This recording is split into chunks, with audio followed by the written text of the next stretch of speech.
Primero un anuncio. Estos videos son una turbosíntesis y paráfrasis de los libros. Para mayor precisión y profundidad hay que leerlos personalmente. Ahora sí, ¿y tú cuánto tiempo te regalas para nuevas ideas? Meditemos 60 minutos. En esta ocasión hablaré del libro La química entre nosotros, desarrollado por la Facultad e Instituto de Química, ambos de la UNAM, que fue escrito en el 2016.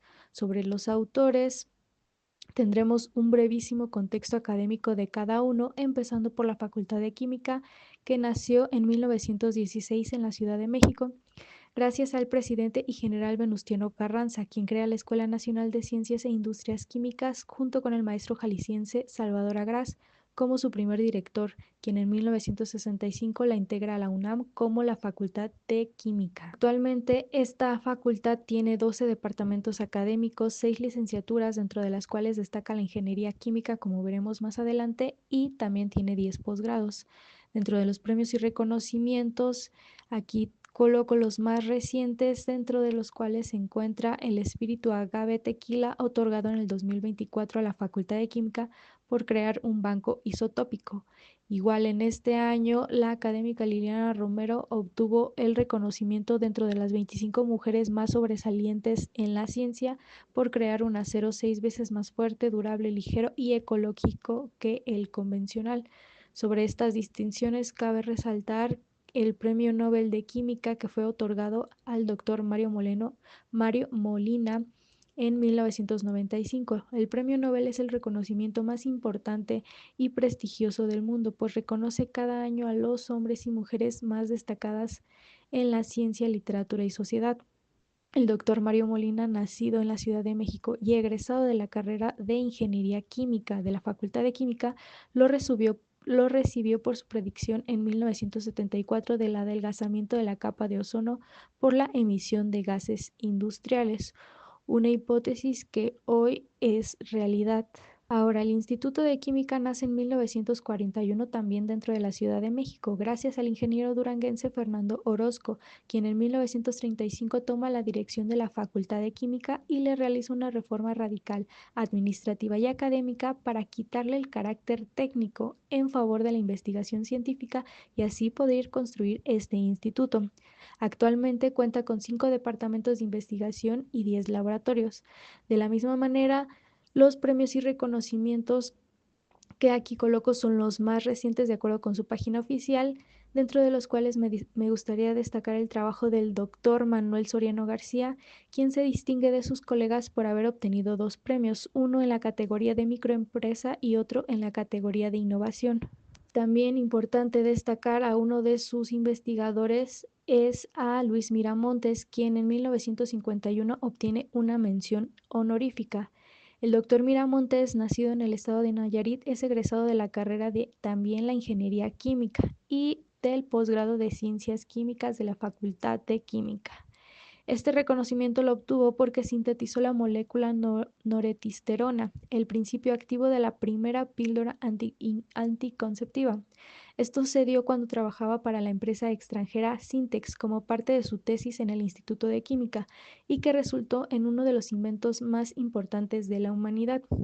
Sobre esto encontré que algunas personas dentro de la comunidad científica les parecía que había sido injusta solo una mención honorífica, pues se creía que merecía el premio Nobel.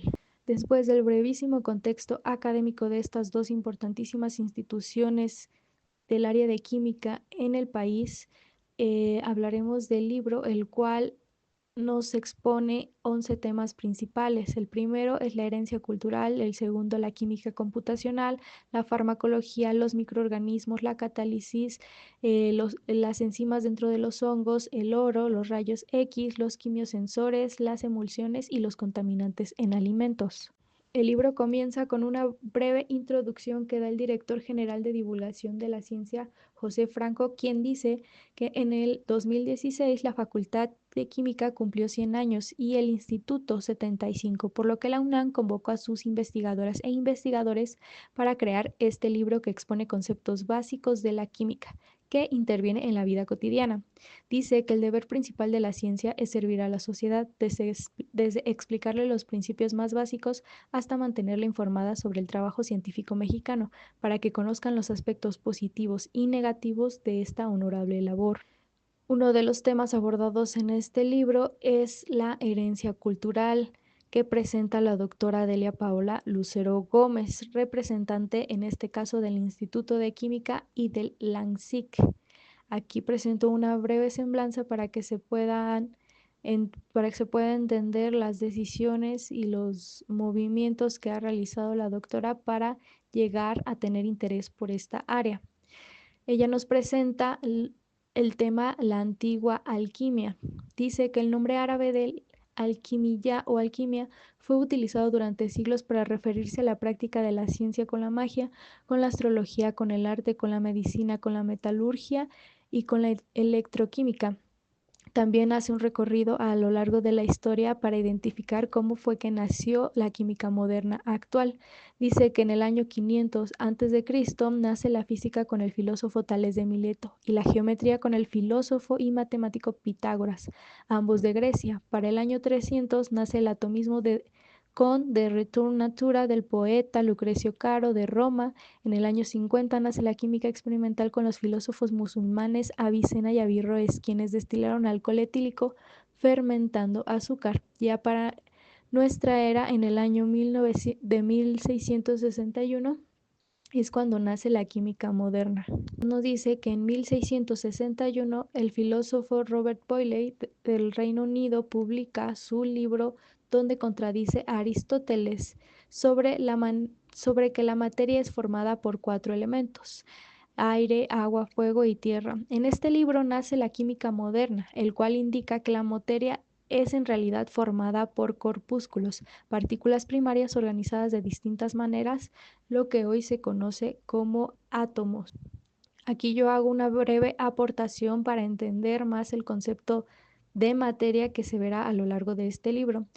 Actualmente se define en 3 tipos de materia. La primera es la orgánica, la cual crea materiales naturales como la celulosa vegetal, la proteína animal y materiales sintéticos, o sea, artificiales creados en laboratorio como el plástico, dentro de los cuales destaca el hidrógeno y el carbono.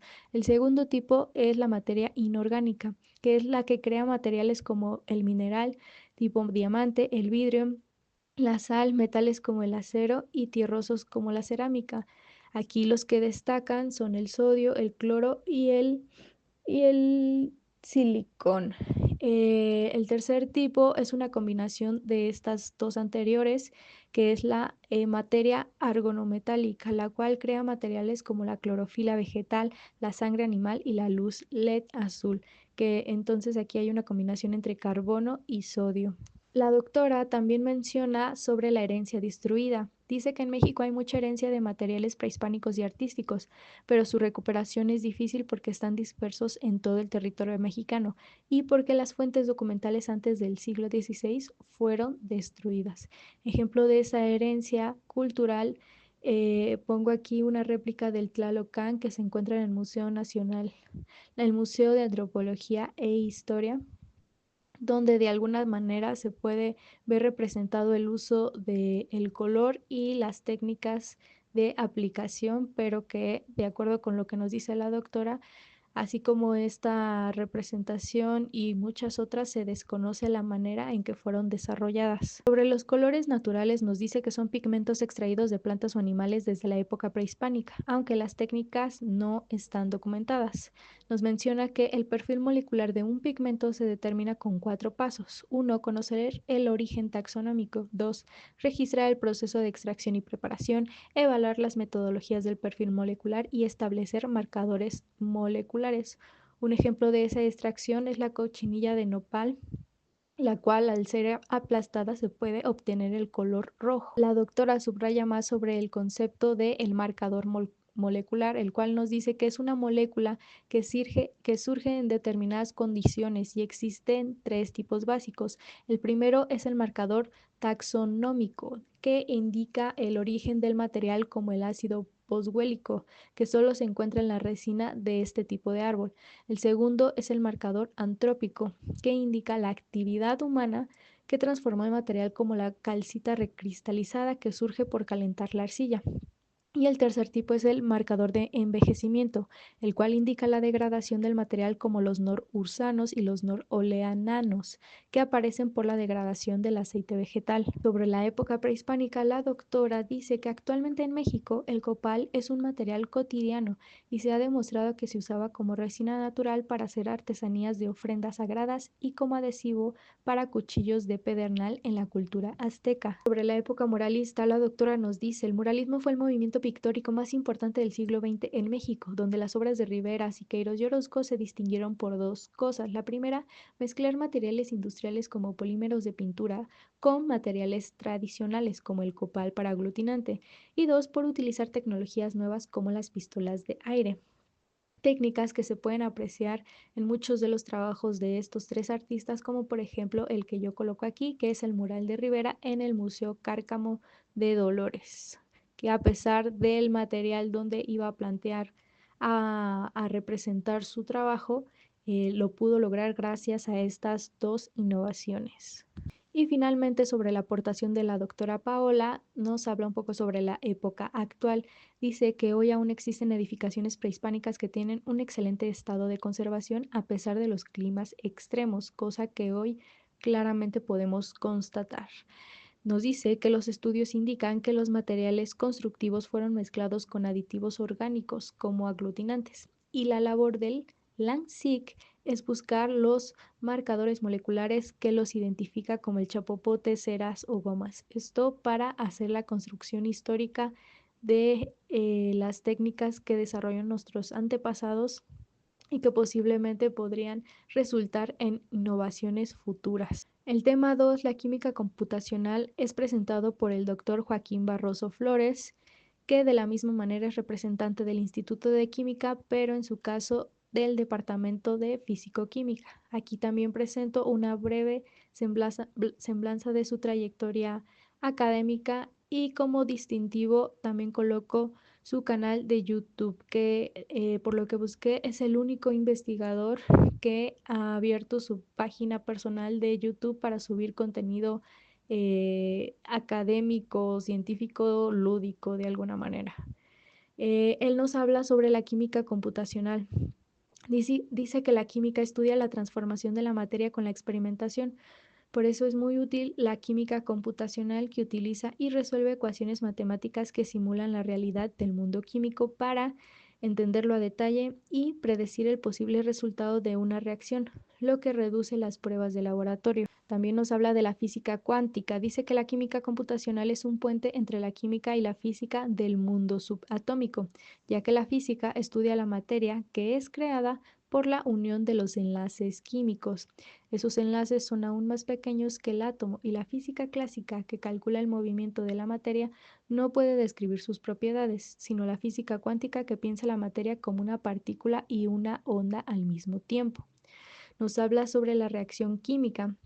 Dice que la molécula, unidad elemental de lo natural y artificial, se crea cuando por efectos cuánticos dos o más átomos crean un enlace químico para unir sus electrones, aun cuando ambos tengan cargas iguales y la física clásica diga que eso no se puede.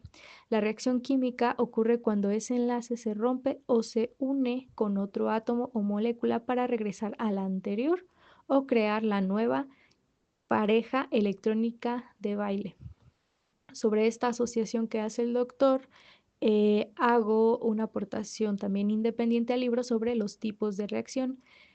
Algunos de estos géneros de baile, siguiendo con la analogía que realiza el doctor sobre que las moléculas pareciera que son parejas de baile, podemos entender que existen al menos 4 tipos de reacciones químicas de la materia. La primera es la síntesis, que sería un estilo de baile donde están muy unidas las parejas. La segunda sería la descomposición, donde el estilo sería todo lo contrario, ¿no? Que hubiera mucha separación. El tercero sería un desplazamiento simple o sustitución simple, que sería cuando se intercambia una de las parejas, y el desplazamiento doble o sustitución doble, pues sería un intercambio de dos de las parejas. También nos habla sobre la estructura electrónica. Dice que los fenómenos químicos y físicos de la materia se deben a la estructura electrónica, la cual estudia la ubicación e interacción entre electrones. Por ejemplo, el agua es líquida porque los electrones de su molécula H2O interactúan con los electrones de otra molécula H2O adyacente, y así con la siguiente, formando cadenas que se rompen y se crean continuamente. O, por ejemplo, la zanahoria es anaranjada porque los electrones de su molécula C40H56 se mueven libremente sobre 22 átomos de carbono. Y para esto yo lo represento con los modelos moleculares de esferas y barras. Nos habla también un poco sobre la geometría molecular. Dice que la química computacional estudia esa estructura electrónica para conocer la geometría 3D de las moléculas, porque las fórmulas solo dicen cuáles y cuántos átomos tienen. Y el modelo de Born solo muestra cómo se unen. Aquí un ejemplo de este modelo. A diferencia del anterior, que era de bolas y barras, este se le considera como modelo molecular de Born, donde simplemente hay una representación en 2D. El doctor nos dice que la geometría molecular más simple del agua sería lineal de 180 grados, como se muestra en la primera imagen. Es como si el oxígeno tomara de la mano o en cada mano a un hidrógeno, pero en realidad es tetraédrica de 109 grados, aunque al calcular la estructura electrónica se detecta una nube de electrones en el oxígeno que atrae a los hidrógenos apretando el ángulo a 104.5 aproximadamente, como se muestra en la imagen número 3. Casi por terminar, nos habla un poco sobre Misty. Dice que calcular la estructura electrónica ayuda a predecir y diseñar las propiedades de la materia, pero las ecuaciones son complejas y las moléculas tienen muchos electrones. Para eso está en la UNAM Misty, una de las supercomputadoras más poderosas del mundo, con un CPU de 5312 núcleos para hacer cálculos y con un GPU de 600 gráficos para ver los resultados. Misty realiza en minutos u horas experimentos que tomarían semanas o meses en computadoras tradicionales. Sobre esto nos dice que sobre esto nos menciona un poco sobre la aplicación. Dice que la química computacional usa el diseño racional de fármacos asistido por computadora para predecir la conducta de una molécula antes de sintetizarla, lo que reduce el tiempo de investigación y su costo. Un fármaco actúa cuando sus moléculas interactúan con nuestras proteínas. Por eso, para el tratamiento de enfermedades, se identifica la proteína que la provoca, se investiga su estructura y si ya existe un fármaco que actúe sobre ella, y por último se diseñan fármacos con estructura electrónica similar pero aumentando su eficacia. Finalmente concluye el doctor Barroso que la química computacional permite el cálculo de la estructura electrónica para conocer a detalle la conducta de los electrones en una reacción química y acercarnos a la alquimia, que es diseñar la materia a nuestro gusto y necesidad. La transformación de la materia es un eterno baile entre los electrones, y la estructura electrónica determina la identidad y el destino de esas parejas moleculares formadas. En el tema 3, la farmacología, es presentado por la doctora Laura Domínguez Dueñas, que en esta ocasión es representante de la Facultad de Química de su departamento Físico-Química. También aquí agrego su breve semblanza académica y mencionar que este año fue premiada con la beca Fulbright García Robles. Sobre la farmacología nos dice que el invento de los fármacos nace gracias a la naturaleza, pues desde hace 3000 años se utiliza el ruibarbo, el opio y la efedrina para tratar algunos males. La farmacología nace de manera experimental y terapéutica, pero a partir de 1960 se comienzan a usar metodologías computacionales para el desarrollo racional de fármacos. Sobre la aplicación nos dice que con Modelos computacionales estudian las macromoléculas que causan el Alzheimer para predecir los fragmentos tóxicos AB, proponer fármacos que detengan la producción de fragmentos que dañan las células neuronales y reducir el riesgo de desarrollar la enfermedad. Una de las macromoléculas más grandes es la proteína Y secretasa, la cual en el 2015 se obtuvo la imagen de su estructura por criomicroscopía electrónica, pero con una resolución muy baja e insuficiente para deducir el detalle químico y físico. También la doctora menciona que en 1927 Schrödinger propuso una ecuación matemática que podría predecir el movimiento de átomos en el espacio y en el tiempo para indicar qué átomos hay y cuáles están unidos, predecir con qué átomos se unirán y de qué manera, predecir cómo se moverán en el tiempo, cómo se formarán las fibras aminoides en el caso del Alzheimer e identificar las características químicas desde una molécula hasta de un organismo. También menciona un poco sobre la geometría molecular. Dice que con la ecuación de Schrödinger se obtiene la geometría estructural exacta de una molécula como la del hidrógeno, pero para macromoléculas el resultado solo es aproximado y se resuelve con computadora. Sobre esto, Oppenheimer aconsejó dividir la ecuación para resolverla en dos partes, una de núcleos y otra de electrones. Para terminar su intervención, la doctora menciona el Premio Nobel de Química del 2013, que fue cuando se crearon programas computacionales que unen la física clásica con la física cuántica para modelar detalles atómicos de procesos químicos, dentro de los cuales destacan los países de Australia, Sudáfrica e Estados Unidos como representantes de este premio. Como conclusión, en el laboratorio de fisicoquímica teórica de proteínas de la Facultad de Química se realiza una gran cantidad de cálculos con la supercomputadora MISTLI para conocer la estructura de la macromolécula Y secretasa y así saber las causas de las isoformas del péptido AB, que está involucrado en el desarrollo del Alzheimer. Para el tema 4, los microorganismos, se presenta el trabajo del doctor Mario Figueroa Saldívar, también representante de la Facultad de Química, pero del Departamento de Farmacia. Aquí agregó igualmente su breve semblanza académica y mencionar que también se distingue de sus compañeros y compañeras, de sus colegas, por ser el único del cual se menciona en la página oficial que cuenta con 3 patentes y tiene muchísimos premios y también muchísimas publicaciones. Al doctor Saldívar le parece importante mencionar a los metabolitos secundarios en su intervención, donde nos dice que son moléculas orgánicas importantísimas para crear fármacos y nuevas entidades químicas, denominadas por sus siglas NEC, que se extraen de plantas, hongos y otros microorganismos. Un ejemplo de ellos son la planta de menta, la planta de cebolla, el hongo de psilocibe y por supuesto la planta de opio. Continuando con este tema, nos habla de que de los 300.000 metabolitos secundarios obtenidos hasta el momento, solo 17.000 son de hongos y 11.000 de bacterias. Cada año se agregan 5.000 más o menos, a la base de datos, pero solo 9% proviene de estos organismos.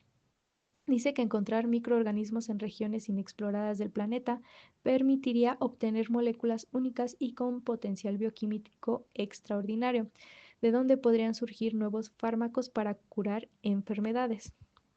Menciona que los hongos son un grupo megadiverso de microorganismos en el árbol de la vida. El número de especies fúngicas en nuestro planeta es entre 2 y 5 millones, de los cuales ni 10% han sido descritos taxonómicamente.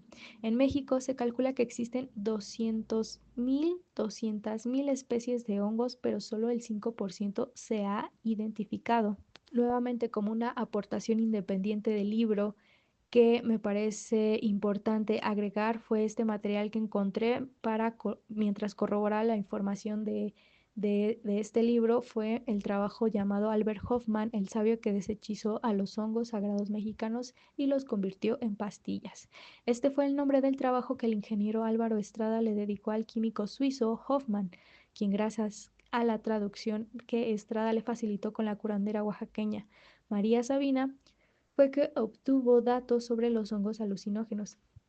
para después extraer sus compuestos, creando una de las drogas con más popularidad, el LSD o llamado químicamente detilamida de ácido lisérgico. Este dato me pareció bastante sobresaliente ya que el nombre de María Sabina se encuentra en la cultura general popular de México, ya que pues se hizo de una bastante fama al ser pues una curandera de origen oaxaqueño. Su fama llegó a oídos extranjeros, fue visitada por diversas celebridades del ámbito de la música, de la pintura y en este caso pues del ámbito científico. También me parece importante mencionar, ya que no se le, creo yo, no se le ha retribuido el reconocimiento ni en su momento ni ahora.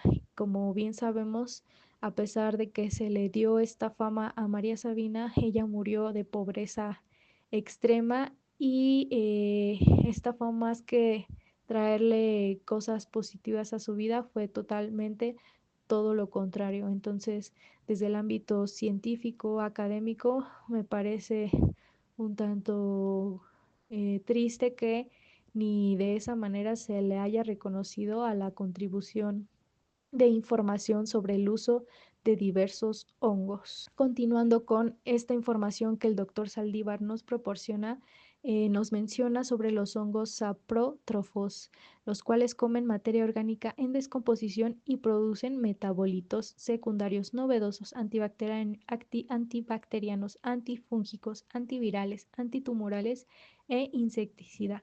Aquí yo agrego uno de los posibles tipos de hongos saprótrofos, que sería el hongo amanita, del cual yo tuve la fortuna de verlo en persona en su hábitat natural y la verdad es que es bastante impresionante de ver de esa manera, o sea, los colores, toda su estructura, su forma es bastante, bastante igual a su representación en el videojuego de Mario Bros. Y bueno, es muy bello de ver. Otro de los hongos que menciona el doctor Saldívar son los hongos endófitos y endocogénicos. Dice que estos viven dentro de las plantas sin causar alguna alteración y son muy importantes para producir moléculas bioactivas que son taxonómicamente restringidas. Un ejemplo de ello es el hongo Penicillium. También menciona a las actinobacterias, que son microorganismos con la mejor producción de metabolitos secundarios utilizados en terapias, pues el 70% de los fármacos descubiertos hasta la fecha han sido obtenidos de actinomicetos. Aquí un ejemplo de ello serían los que se encuentran en la superficie de una lechuga, pero hay muchísimos otros más donde se encuentran en mayor cantidad. También nos menciona sobre las metodologías computacionales. Dice que las compañías farmacéuticas usan metodologías computacionales para buscar posibles fármacos, rastreando resultados registrados de compuestos que ya han sido sintetizados gracias a modernas plataformas de ultra rendimiento. También dice que existen dos estrategias experimentales para obtener nuevos metabolitos secundarios de fuentes inexploradas, como son la estrategia metabolómica, que consiste en separar microorganismos que producen metabolitos secundarios ya conocidos de los que producen compuestos novedosos, analizándolos con cromatografía de líquidos y espectrometría de masas para hacer los registros en una base de datos especializada. La segunda estrategia es la estrategia epigenética, que consiste en activar genes silenciosos de microorganismos para aumentar la probabilidad de obtener compuestos con mayor diversidad estructural. Finalmente, el doctor Figueroa cierra diciendo que las nuevas entidades químicas deben responder a necesidades biotecnológicas para asegurar un desarrollo humano sostenible. Por eso es vital estudiar las regiones inexploradas del país, como sedimentos marinos, volcanes y cuevas, ya que la colección taxonómica de México solo tiene 27,000 microorganismos registrados, mientras que Estados Unidos tiene 96,000, es decir, casi 3 veces más. En el tema 5 está la catálisis presentada por la doctora Itzel Guerrero Ríos, que en este caso es igual la Facultad de Química, pero del Departamento de Química Inorgánica y Nuclear. También breve semblanza de su trayectoria académica y algo que la distingue es que recientemente ha sido asignada como la nueva titular de la Secretaría Académica de Investigación y del posgrado de la Facultad de Química. Ella nos dice que la catálisis es la aceleración de una reacción química producida por una pequeña sustancia llamada catalizador que no se modifica durante el proceso. El catalizador hace transformaciones químicas una y otra vez hasta completar millones de ciclos. Se usa para alimentos, medicinas, materiales y cuando ocurre en seres vivos se llama enzima, una de las responsables de crear y mantener la vida. También menciona algunos tipos de catálisis, como la catálisis heterogénea, homogénea, ácido-base, asimétrica, enzimática y tres especiales, la electrocatálisis, que necesita un estímulo con electrones, la fotocatálisis necesita el estímulo con fotones del sol y la organocatálisis que se estimula con moléculas orgánicas. Sobre esto cabe mencionar la creación del cemento fotocatalítico realizado por el doctor Roberto Acosta Nájero, el cual pretende que a través de la implementación de este cemento en cualquier tipo de construcciones se pueda poco a poco absorber el dióxido de carbono. Sobre la historia de la catálisis, la doctora nos menciona que en el año 5000 a.C. ya se usaba sin saberlo en la producción de pan y vino, donde la fermentación se daba por las levaduras que transformaron el azúcar en alcohol. Para el año 1817 de nuestra era, eh, David, David del Reino Unido iluminó las minas sin el peligro de incendio por el gas metano, usando paladio o platino para crear la oxidación de los gases y así inventar la bombilla incandescente. Para 1836, Berzelius de Suecia definió el catalizador como una sustancia que acelera las reacciones químicas sin modificarse durante el proceso. Y finalmente menciona la aplicación que ha tenido durante las dos guerras mundiales, donde se utilizó el amoníaco para crear dinamita, el metanol y el queroseno para combustible y el caucho para equipamiento armado. Sobre esto, a la doctora le parece pertinente y destacable mencionar 4 premios Nobel que obtuvieron ciudadanos de Alemania y que de alguna manera representan esta necesidad que tenía su comunidad, tanto de alimentos como de protección militar. El primero es otorgado en 1909 para Oswald, quien creó los conceptos de la velocidad de reacción y el equilibrio químico. Para 1918 lo obtiene Fritz Haber, considerado algo así como el padre de la química militar o de guerra o algo así, quien utilizó la catálisis para producir amoníaco con hidrógeno y nitrógeno, dos gases que no pueden reaccionar entre sí en condiciones naturales. Para 1931 lo obtiene Bosch, quien creó un catalizador de hierro para crear el amoníaco usado en fertilizantes y así hacer la producción masiva de alimentos.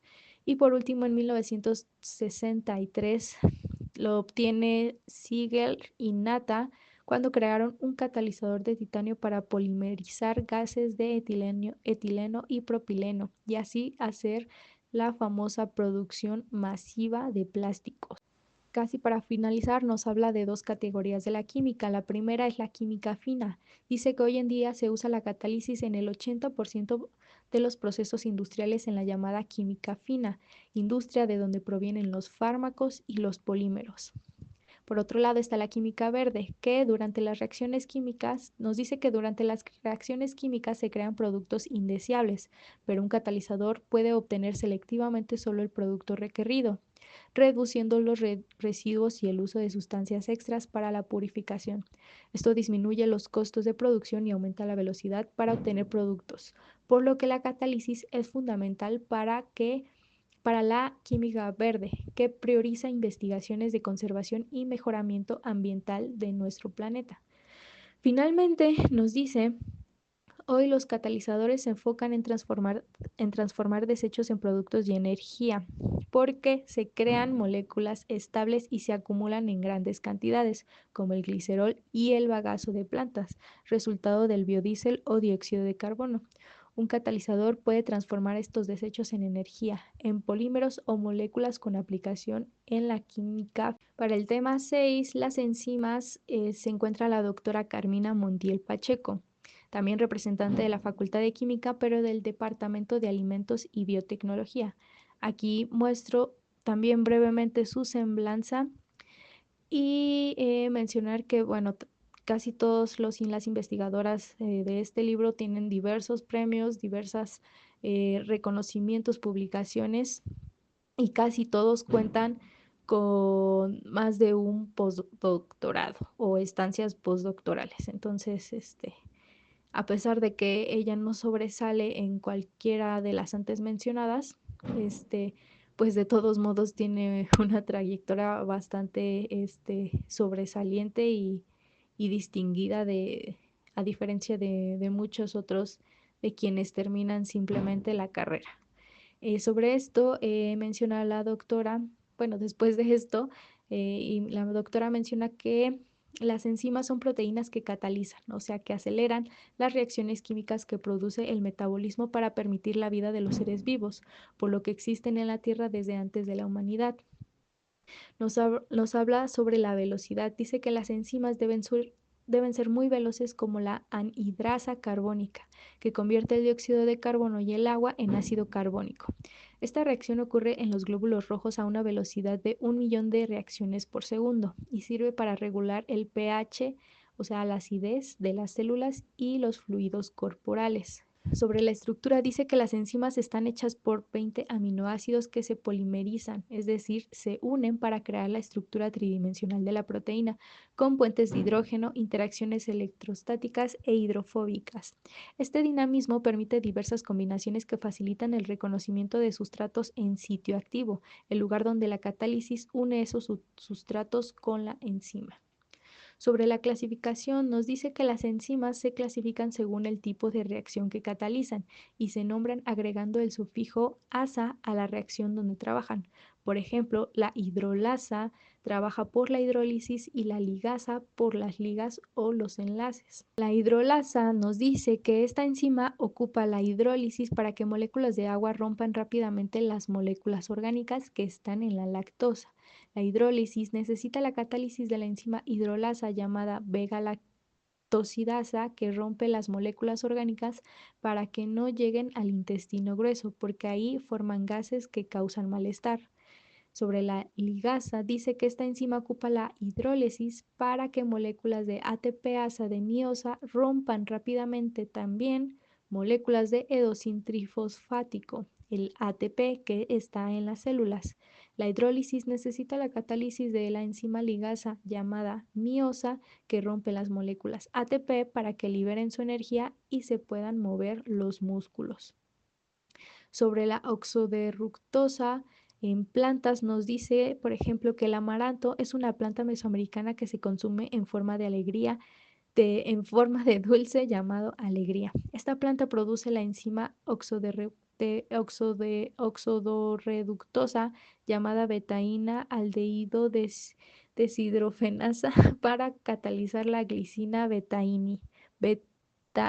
betaína, molécula que protege el amaranto del exceso de calor, la deshidratación, el congelamiento y la salinidad del suelo. Ahora nos habla sobre el mismo tipo de enzima, pero en hongos. Dice que los hongos crecen en los troncos para extraer la celulosa y obtener glucosa. Para obtener esa glucosa, rompen la red de lignina que protege al tronco con su enzima oxodorreductasa llamada lacasa. Finalmente nos menciona un poco sobre el valor de los hongos. Dice que se adaptan muy bien, tienen diversas fuentes de comida, descomponen la materia donde se desarrollan para transformarla en moléculas menos complejas y de más fácil asimilación. Son importantes en la biotecnología, alimentos, medicina y textiles. Por ejemplo, la penicilina producida por el hongo Penicillium nonatum dio inicio a la era de los antibióticos. Finalmente nos dice que las enzimas son moléculas muy poderosas que forman parte de nuestro interior y de nuestro exterior. Han facilitado la vida y permiten obtener bienes de consumo saludables. De no existir las enzimas, las reacciones tardarían miles y hasta millones de años en hacerse. En el tema 7 está la doctora Susana Porcel García, que nos habla sobre el oro. Ella es representante del Instituto de Química y de su Departamento de Química Inorgánica. También aquí presento brevemente su semblanza y como distinción mencionar que se encuentra dentro del Sistema Nacional de Investigadores Nivel 1 que se focaliza solamente a nivel nacional. Ella nos habla sobre la fiebre del oro. Dice que el oro es uno de los metales más usados desde la antigüedad como ornamento y moneda por su resistencia a la oxidación, humedad, agentes corrosivos, durabilidad de color y brillo.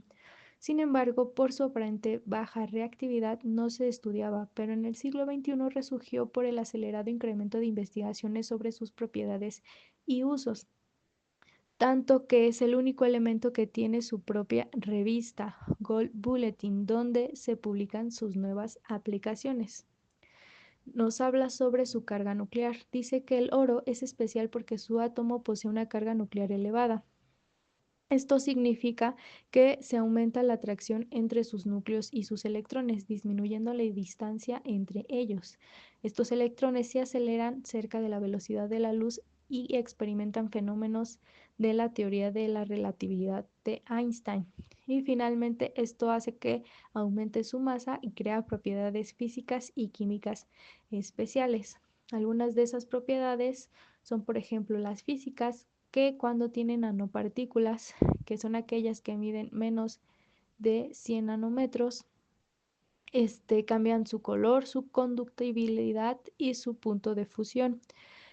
Cuando sus nanopartículas miden menos de 30 nanómetros, absorben luz azul y reflejan luz roja.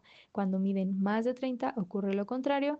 Y tercer tipo de propiedad física es su alta absorción de luz visible por los electrones que están en su último nivel energético o también llamado banda de valencia. De las propiedades químicas están que cuando sus nanopartículas miden menos de 100 nanómetros cambia su reactividad e inflamabilidad y tiene también baja tendencia a la oxidación por la disminución de energía de sus electrones en las capas energéticas más externas, lo que reduce su deterioro. Algunas de las aplicaciones que menciona la doctora están por su alta absorción de luz visible y baja oxidación en la joyería para piezas en oro blanco, azul, rojo, etc. y para sensores colorimétricos para detectar otras moléculas. Su aplicación también está por su alta inercia y baja toxicidad, como en los contactos que activan las bolsas de aire de los automóviles o en láminas o polvo para comidas extravagantes que el cuerpo elimina en 24 horas. Para la doctora también le parece importante continuar con este tema de la catálisis, mencionando que la calidad de un catalizador se mide por su actividad, es decir, su capacidad de acelerar una reacción, y por su selectividad, su capacidad de acelerar una reacción específica. Menciona que existen dos tipos de catalizadores, el heterogéneo y el homogéneo, pero como anteriormente vimos, existen muchísimo más, pero en este apartado solamente dos serán estudiadas. El heterogéneo es el catalizador homogéneo, heterogéneo, perdón, es un sólido que reacciona sobre sustancias gaseosas o líquidas. Por ejemplo, el convertidor catalítico del tubo de escape de un auto tiene una malla con metales catalizadores de platino, rodio y paladio que reducen los gases que no se quemaron durante la combustión de la gasolina, que es cuando se oxida los hidrocarburos y que son malignos para el medio ambiente. Esos gases entran al convertidor y atraviesan la malla para separar las moléculas contaminantes y después liberarlas. El otro tipo de catalizador, el homogéneo, nos dice que es un líquido o un gas que reacciona sobre la misma sustancia. Por ejemplo, las enzimas digestivas de nuestro cuerpo transforman proteínas, lípidos y carbohidratos en energía. Esas enzimas reaccionan como autocatalizadores cuando su estructura se dobla y crea cavidades para dar espacio a otras moléculas. Al contrario del heterogéneo, el homogéneo actúa internamente, por lo que la reacción se puede diseñar a nivel molecular con mayor precisión y eficacia. Entonces, ¿cuáles son esas ventajas que tiene el oro como catalizador? La doctora nos habla sobre que tiene una alta selectividad por la poca unión que tiene con el hidrógeno y el oxígeno. Tiene baja reactividad a la humedad y al aire, por lo que facilita las reacciones al no tener que controlar las condiciones atmosféricas, y actúa como enzima, por lo que sus reacciones son átomo-económicas, que se refiere a cuántos átomos de la materia prima se unen al producto final. Entre más se unan, mayor es la atomoeconomía del proceso y menor la cantidad de residuos. Algunos ejemplos de este uso en el tipo homogéneo es en la síntesis de la química fina para crear nuevos fármacos, fármacos que acelera selectivamente compuestos orgánicos. En el uso heterogéneo está en el convertidor catalítico, pues este necesita una temperatura mayor a 250 grados, y con el oro funciona muy bien incluso con -70. Y en la oxidación de glucosa con oxígeno para el ácido glucónico, el responsable del buen aspecto y textura en la comida. Casi por terminar, nos habla sobre el oro en la química fina. Dice que el oro tiene una alta actividad anticancerígena, antimicrobiana, antiparasitaria, fungicida, adecuado para tratamientos de artritis y asma, debido a que la efectividad de un fármaco aumenta al unir un metal, en este caso el oro, con un hidrocarburo, porque incrementa su resistencia en el cuerpo y disminuye su toxicidad al estar menos disponible para reaccionar con otros átomos.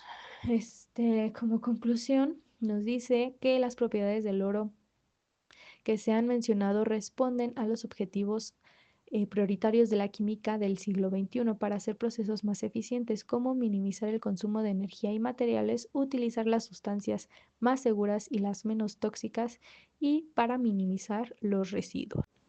Ahora, en uno de los temas que me parecieron más complejos están los rayos X. En este caso lo desarrolló el doctor José Enrique Vaquera Lozada, en este caso representante del Instituto de Química y de su Departamento de Físico-Química. Aquí tenemos una breve semblanza donde podemos identificar que cuenta no solo con la licenciatura, maestría, doctorado, postdoctorado, e es investigador del Instituto de Química, es decir, cuenta con toda la experiencia académica para desarrollar este tema, para el cual yo agregué también una sección independiente del libro para entenderlo más a detalle, que sería la explicación sobre la refracción, que es un fenómeno de las ondas cuando se cambian de dirección y velocidad al pasar por diferentes densidades en diagonal, como del aire al agua, provocando que los objetos se vean desviados o torcidos. Un ejemplo de ello serían el paso de las ondas electromagnéticas de la luz visible a través de un prisma. O, por ejemplo, cuando se coloca una pluma, un popote en un vaso de agua y vemos cómo esta imagen se dobla. Ahora sí, el doctor nos menciona él específicamente la difracción, otro tipo de fenómeno de las ondas, que en este caso les provoca que se doblen al pasar por el borde de un obstáculo, creando patrones de franjas, llamado interferencia. Un ejemplo de ello, en este caso, serían las ondas mecánicas de agua. Sobre la difracción en microscopio, nos dice que en un microscopio la luz visible, o sea, el electromagnetismo que se puede ver, pasa por lentes que, al mirarlos, agrandan objetos que no sean tan pequeños como un enlace químico, porque la luz se difractaría. Dice que la distancia entre electrones que forman un enlace es tan pequeña que la luz pasa sobre ellos y provoca que sus reflejos se sobrepongan e impida distinguirlos. Por eso no se pueden ver átomos y menos enlaces químicos en un microscopio. Sobre el enlace químico nos dice: la materia se crea por enlaces químicos entre átomos y existen de varios tipos, pero para verlos se necesita un equipo que detecte un ángstrom, que es la 10.000 millonésima parte de un metro. Sobre la luz visible nos dice que por la longitud de onda que se mide entre la distancia de una cresta y otra cresta, esta longitud de la luz visible es posible gracias a la longitud de la luz visible es posible ver los órganos de una célula, pero para ver átomos se necesitan ondas más cortas que disminuyan la difracción, como los rayos X. Aquí puse una escala donde podemos ver que en el uso del microscopio, dentro de las unidades más cercanas al milímetro se pueden observar un cabello, células, virus, pero conforme se van disminuyendo esas distancias, no solo entre crestas, sino de medida, se pueden observar cosas todavía más pequeñas. Nos dice que también algo importante de mencionar es el primer Nobel que se otorgó en la historia de los premios Nobel, que fue en 1901 para Röntgen de Alemania, quien descubrió los rayos X cuando una placa fluorescente comenzó a resplandecer mientras experimentaba con un tubo de rayos catódicos. Dice que por la longitud de onda de los rayos X podemos ver los átomos y sus enlaces químicos. En el laboratorio se crean calentando con electricidad un cátodo, o sea, un metal dentro de un tubo para que sus electrones choquen contra una placa que tiene otro átomo, que sería el ánodo, que cuando se impactan se liberan los electrones que serán reemplazados para crear la energía en forma de rayos X. Sobre lo anterior, es importante entender de dónde proviene tanto la luz visible como los rayos X, que en este caso sería que provienen dentro del concepto de las llamadas ondas electromagnéticas. Estas son radiaciones creadas por los campos eléctricos y magnéticos perpendiculares provenientes de las estrellas, fenómenos naturales y la tecnología. La clasificación de esas ondas electromagnéticas reciben el nombre de el espectro electromagnético, el cual mide la longitud, frecuencia y energía de estas ondas. De la misma manera, aquí agrego como una regla para medir el tipo de onda, que en este caso la más importante sería la luz visible, que es la que los seres humanos son capaces de ver con los ojos y con los cuales podemos, como ya se vio, ver a través de un microscopio cosas como la célula, el cabello o no me acuerdo ahorita qué otra cosa se podía ver, los virus también, los virus se puede ver gracias a este tipo de onda. Y también la otra que es sobresaliente serían los rayos X, con los cuales ya se podría ser capaz de ver un átomo. Pero importante de identificar es que la longitud de onda se acorta, se vuelven más peligrosas para el ser humano, es decir, se vuelven cancerígenas. Para el doctor también le parece importante mencionar el Premio Nobel de Física otorgado en 1914 para Lau, también de Alemania, quien descubrió que al pasar un haz de rayos X por un cristal, el haz se difractaba y formaba un patrón que colectó en una placa fotográfica. Sobre esto nos menciona sobre la ley de Bach.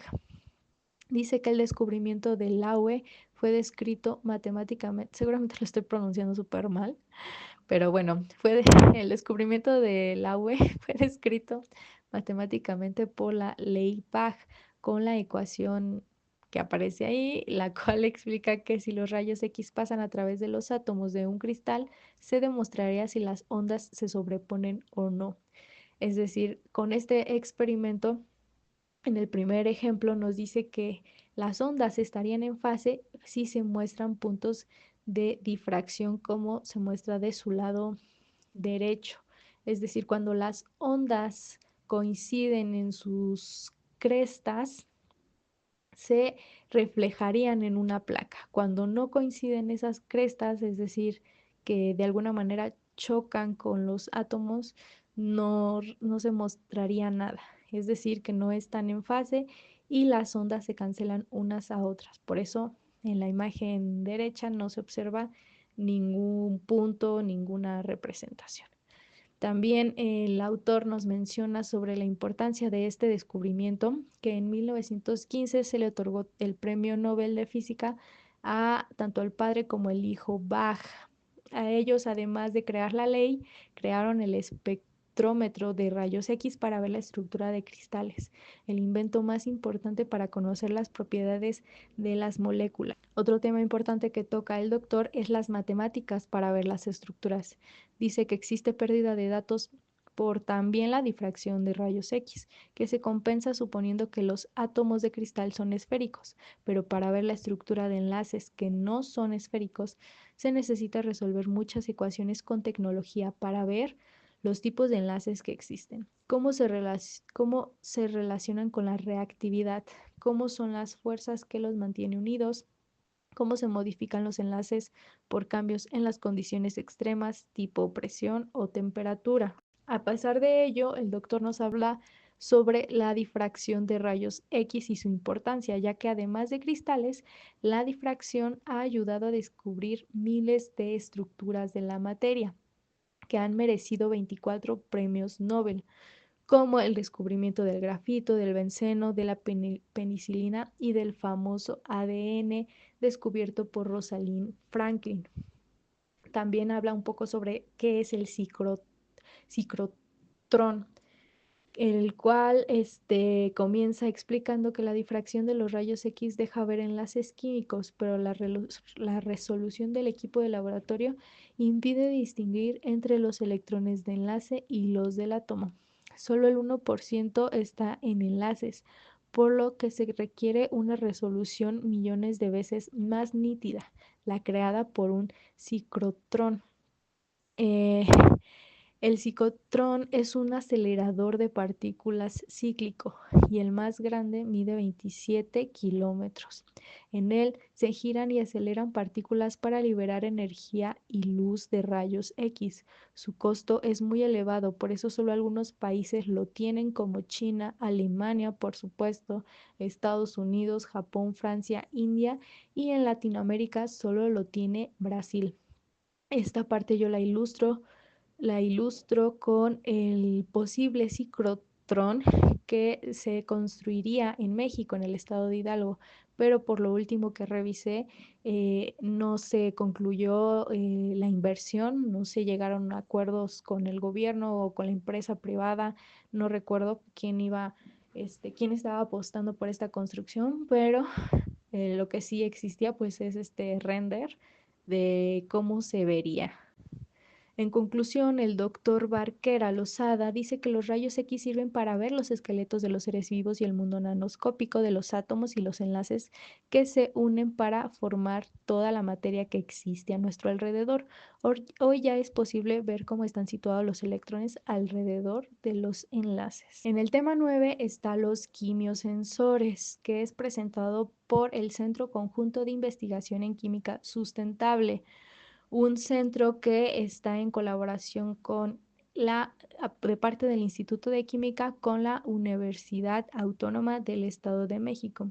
Aquí participan pues varias personas. Como parte de la Escuela del Estado de México, de la universidad, está la doctora Teresa Torres Blancas, y por parte del Instituto de Química está el doctor Bassani, doctor en ciencias, el doctor Dorasco, doctor en ciencias químicas, y el doctor Horacio, maestro en ciencias. Esta aportación comienza explicando que los quimiosensores son moléculas sintéticas, o sea, creadas en laboratorio, que se unen selectivamente con un analito para estudiar la composición molecular, su funcionamiento, detectar cambios de color, cambios en la emisión de luz, detectar metabolitos, detectar enfermedades, mejorar procesos industriales y mejorar la calidad de los alimentos y del agua. Algunas de estas ventajas, algunas de las ventajas están en que el quimiosensor funciona con equipo de bajo costo y de fácil operación, por lo que en México su aplicación ayudaría a generar nueva tecnología química eficiente. También nos mencionan sobre los receptores sintéticos, los cuales se crean para las biomoléculas, quienes generan la estructura y energía a las células. los cuales imitan la unión de receptores biológicos o receptores naturales con carbohidratos y también cuantifican químicos de procesos biológicos como enfermedades. Nos mencionan también un poco sobre el pegamento molecular. Dice que esos receptores sintéticos se unen selectivamente a otras moléculas con un pegamento llamado intermolecular débil, como las fuerzas de Van der Waals, enlaces o puentes de hidrógeno, enlaces de coordinación o el apilamiento pi. Aquí otra representación molecular que agrego es la de el espacio lleno. Nos mencionan también el premio Nobel del 2014 que se le otorgó a representantes de Estados Unidos y de Rumania, quienes demostraron que unir una molécula fluorescente sintética con técnicas de microscopía puede ayudar a detectar moléculas dentro de un billón de moléculas. También nos explican un poco sobre los iones metálicos. Los metales como el hierro, cobre, zinc, sodio, calcio y magnesio son fundamentales para los seres vivos porque pueden formar iones metálicos, es decir, que tienen la capacidad de perder o ganar electrones en las células para transportar el oxígeno, formar los huesos, hacer la contracción muscular y transmitir impulsos nerviosos. Esta es la principal diferencia entre los enlaces iónicos y en los enlaces covalentes. Es decir, en el iónico, como dije, se pierden o se ganan átomos. Y en el enlace tipo covalente se comparten los electrones. También, casi por terminar, nos mencionan sobre el importante Premio Nobel del 2003, que fue otorgado para representantes de Estados Unidos, quienes descubrieron canales iónicos y de agua en las membranas celulares y el potasio como un receptor natural. Como conclusión, tenemos que en el Instituto de Química, el equipo de la Universidad Autónoma del Estado de México estudia y sintetiza moléculas fluorescentes que identifican y atrapan iones inorgánicos, metales y no metales dentro de las células gracias a quimiosensores y analitos biológicos. En el penúltimo tema tenemos a las emulsiones presentado por la doctora Ana Cocina, representante del Instituto de Química y del Departamento de Físico-Química. Aquí también pongo brevemente su semblanza y empezando por el contenido que ella nos comparte en el libro está la emulsión. Dice que las cremas cosméticas son una emulsión que consiste en una mezcla de una fase acuosa más una fase aceitosa que no se unen al 100%, porque el aceite huye del agua hasta la superficie creando una separación de fases. Para evitar esto se añade un emulsionante, tensor activo o surfactante, también llamado. Es una sustancia estabilizadora afín al agua y al aceite, que se intercala entre ambos formando gotitas de aceite en el agua o viceversa para que convivan en armonía por más tiempo. Existen dos tipos, directas e inversas. La emulsión tipo inversa se llama agua en aceite porque tiene 70% aceite y 30% agua. Se usa en cremas protectoras y nutritivas. No se absorbe muy bien en la piel y la deja brillosa. Tiene un HLB de 3.5 a 5.5, lo que significa que no degrada ni afecta las funciones de las grasas naturales de la epidermis, esta capa de la piel. La emulsión indirecta se llama aceite en agua porque tiene 80% aceite y 20% agua. Se utiliza en cremas cosméticas. En cremas cosméticas absorbe muy bien en la piel y no la deja brillosa. Tiene un HBL de 9 a 16, lo que degrada y afecta las funciones de las grasas naturales de la piel. Sobre este HBL llamado BHL, llamado el balance hidrofílico lipofílico, nos dice que es el que mide de 0 a 20 la estabilidad de un emulsionante. Menor a 10 es hidrofílico, o sea que significa que es soluble en agua. Menor a 10 es lipofílico, que es soluble en aceite. El BHL menor a 10 es para productos de limpieza, porque solubiliza, o sea, destruye los aceites indeseables en el agua, con el agua. Pero lo mismo pasa con grasas naturales de la piel, haciendo que pierda sus aminoácidos y agua, por lo que son dermatológicamente agresivos. Casi por concluir, la doctora nos menciona brevemente sobre la piel. Dice que tiene dos capas, la superficial, que es la epidermis, y la profunda, la dermis. La primera tiene células muertas y lípidos, o sea, grasas, que protegen a la piel, mantienen el balance ácido-base, provienen la proliferación de bacterias y la pérdida de agua. La segunda capa tiene vasos sanguíneos, colágeno, nervios, un poco de grasa, glándulas sebáceas y sudoríparas. Esto importante mencionar para entender por qué es peligroso que sean utilizados emulsionantes que destruyan la grasa que tiene la piel.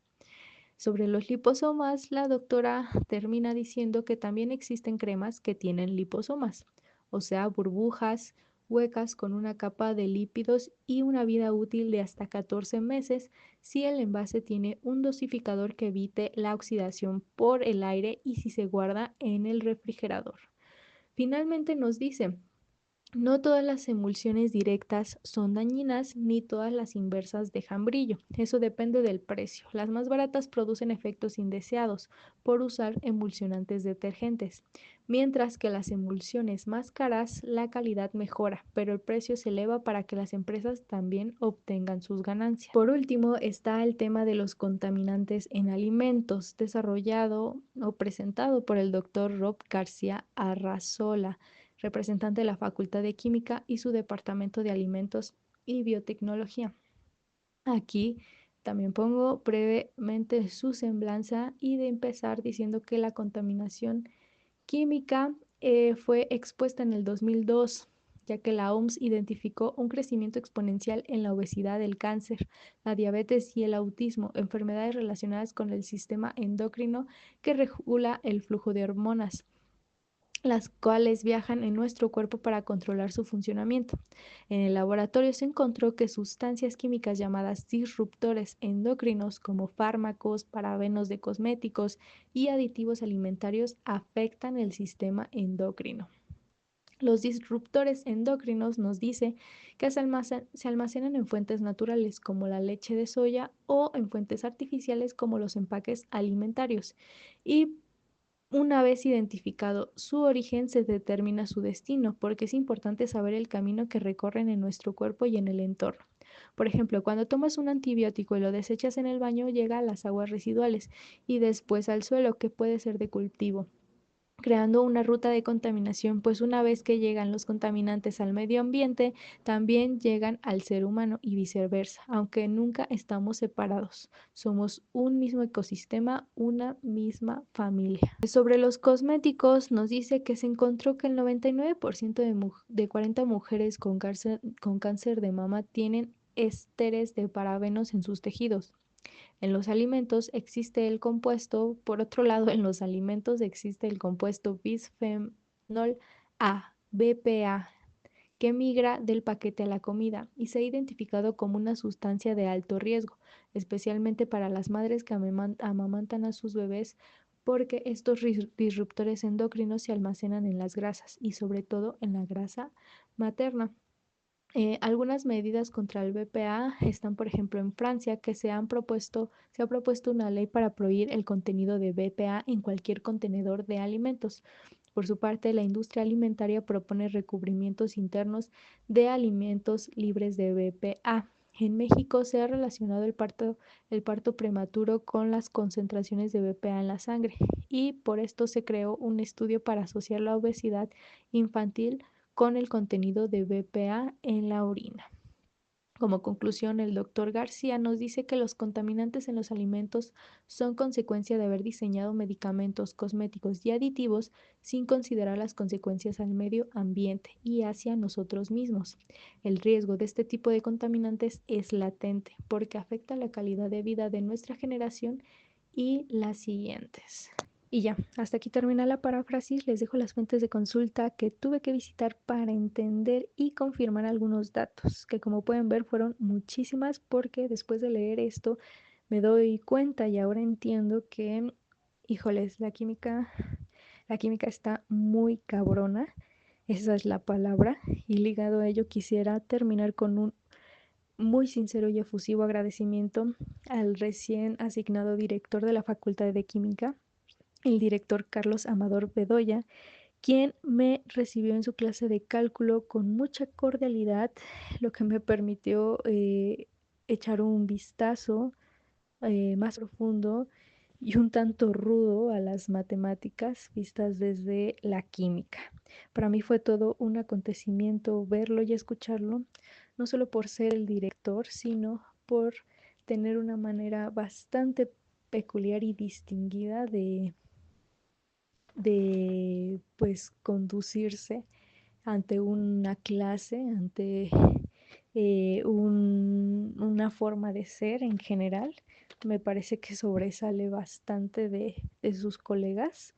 Obviamente esta comparación viene pues de mí, ¿verdad? De con quienes yo me he involucrado, que también han sido otros directores, que bueno, pues el director Amador es bastante más sobresaliente y que me pareció que aportaba ideas muy interesantes durante su clase y durante el servicio social que yo brindé a su facultad.